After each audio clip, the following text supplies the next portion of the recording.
David Richer, le président de l'Association des maires de Guyane, est notre invité. Bonsoir.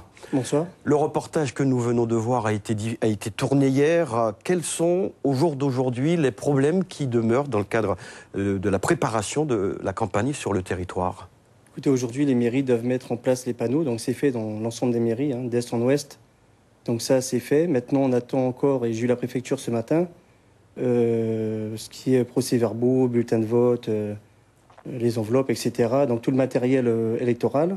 Donc on m'a certifié que ça va arriver, peut-être avec un peu de retard, mais ça va arriver.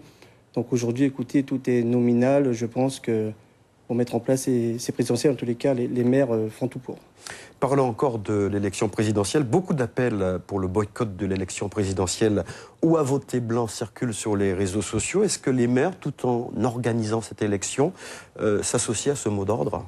Écoutez, les maires doivent, en principe, mettre à disposition du public, des administrés, tout ce qui est nécessaire pour voter. C'est la loi qui le prévoit. Et d'ailleurs, c'est un maire qui ne ferait pas ça serait pénalement, en tous les cas, il risque du pénal et du tribunal administratif en référé. Donc c'est assez grave. Maintenant, mets-toi à disposition. Maintenant, on voit bien circuler sur les réseaux sociaux. Écoutez, moi, je pars du principe qu'un exemple à Rouen, mes administrés veulent voter. Ils vont voter. Maintenant, celui qui ne veut pas aller voter n'est pas obligé. Puis on voit bien qu'on parle beaucoup de bulletins blancs. C'est une manière aussi, pour ceux qui le souhaitent, de dire qu'on n'est pas d'accord, ou en tous les cas avec la politique actuelle, les candidats en tous les cas qui ne répondraient pas à nos attentes guyanaises. Donc voilà, tout le monde a la possibilité de venir ou de voter autrement que de choisir un président. Donc voilà, c'est la démocratie, en tout cas il faut qu'elle s'applique ici comme ailleurs. Rappelons qu'un meeting est organisé sur le thème du boycott de l'élection présidentielle ce soir à partir de 20h sur le barrage de Suzini. Une des conséquences du mouvement social, c'est qu'il a perturbé le fonctionnement des administrations. Dans le même temps, les communes doivent voter leur budget au plus tard le 15 avril. Est-ce qu'elles vont toutes pouvoir le voter avant cette date?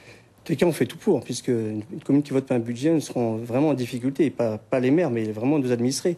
Donc nous avons une réunion avec l'ensemble des maires. Donc il est sorti de là un courrier qu'on a adressé à monsieur le préfet. Donc on a une réponse aujourd'hui, en début de matinée, de monsieur le préfet qui indique que la date butoir n'est plus le 15 avril, mais repoussée au 24 avril.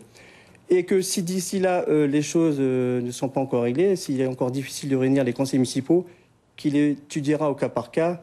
Et si les raisons font qu'on ne peut toujours pas le faire, ben évidemment qu'il veillera évidemment à peut-être encore repousser cette date butoir. Donc voilà, moi en tous les cas, je pense que ça va être fait dans le plus bref délai. Enfin, on verra comment ça va se passer. Oui, David Richer, la belle unité observée au début du mouvement n'existe plus.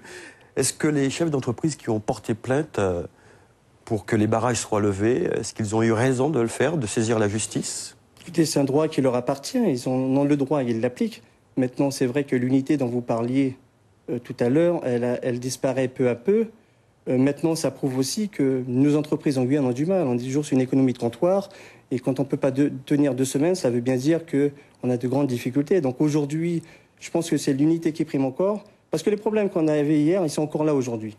Si tout s'arrête aujourd'hui, quand on ira à l'hôpital demain, ça sera le même. Les logements qu'on n'a pas seront les mêmes. Donc les problèmes vont perdurer. Aujourd'hui, on n'a pas eu de réponse. Et quand j'entends, on dit pour manger une omelette, il faut casser des œufs. Aujourd'hui, je ne sais pas combien on en a cassé. En tout cas, l'omelette, elle est nature aujourd'hui. Il n'y a rien dedans. Donc si on veut manger une omelette, je suis désolé de l'image, mais avec des lardons et des oignons, il faudrait casser peut-être un peu plus d'œufs. Maintenant, c'est de voir comment on pourrait tous ensemble retrouver cette unité, permettre d'avoir une nouvelle méthode. On a entendu le porte-parole du collectif tout à l'heure s'adresser. Je crois qu'ils sont en train de définir une nouvelle méthode, je ne suis pas dedans, pour voir comment peut-être maintenir cette pression sur le gouvernement et sur le prochain gouvernement, et puis trouver une méthode pour alléger un petit peu, faciliter en tous les cas les va-et-vient peut-être des individus et des entreprises. Bon, on verra. Une dernière question, David Richer. Est-ce que vous envisagez toujours d'être candidat aux législatives? Alors, écoutez, c'est une bonne question que vous posez. Vous savez, ce climat qu'on traverse aujourd'hui doit ouvrir nos yeux. Pas qu'aux politiques, mais à tout le monde. En tout cas, moi, et avec toute l'humilité, elle m'a ouvert les yeux. Ce qui se passe aujourd'hui, cette grande mobilisation. Aujourd'hui, l'association des maires a vraiment besoin d'un président fort. Elle doit être soudée. Et je sais qu'en tant que candidat, ça ne permet pas d'avoir une association des maires bien soudée. Et je le ressens parce que chaque choix que je ferai sera décrypté peut-être avec des envies électorales de M. Richer. Et puis, ça m'a ouvert les yeux en me disant que moi, j'ai un style qui est le mien, en disant qu'il faut un candidat fort qui puisse taper des points sur la table à l'Assemblée nationale. Mais aujourd'hui, ça démontre bien ce qui se passe aujourd'hui, qu'au niveau local, nous avons des droits. Et quand tout le monde est ensemble, on se fait entendre. En tous les cas, je l'ai vu, je l'ai entendu, et je pense que mon choix aujourd'hui est de non plus briguer un mandat national, parce que c'est vraiment au niveau local, dans ces terres. En tous les cas, ce sont mes terres ici, qui sont les miennes, et mes racines, finalement, vont rester ici. Je ne vais plus briguer un mandat national, et je préfère, en tous les cas, être activement sur un mandat local et être toujours président des maires.